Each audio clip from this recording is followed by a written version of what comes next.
In today's video, I'm going to teach you Guide with Google Docs. We're going to turn regular text into a clean, interactive checklist with ticks so you can track tasks right inside your document. I'll walk you through the exact clicks and share a few practical tips to keep everything tidy and consistent. Start by opening your document and selecting the text you want to convert into a checklist.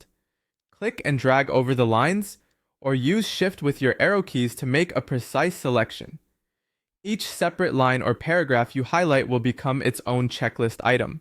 If your text includes headings or extra blank lines, it's a good idea to select only the lines you want to tick, so your structure stays intact. With your text highlighted, go to the top toolbar and click Format. This is where Google Docs keeps most of its layout and list controls, which means you can apply list styles without changing your actual text content. From the Format menu, hover over Bullets and Numbering. You'll see options for bulleted lists, numbered lists, and the one we want, which is specifically built for tasks. Choose Checklist. As soon as you click it, Docs converts each selected line into a clickable checkbox. This isn't just a visual bullet.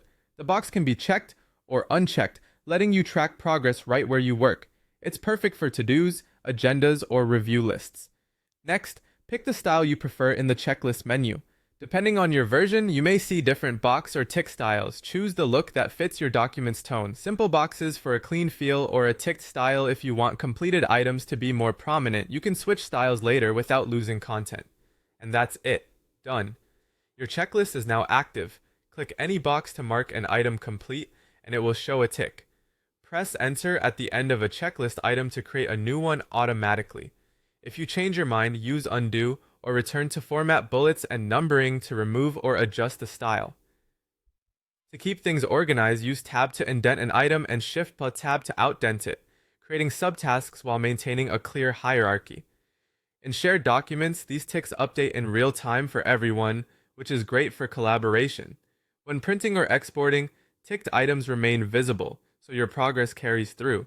That's the simple, reliable way to add checklists with ticks in Google Docs. Try it on your next project plan, meeting notes, or study list to stay focused and finish more faster.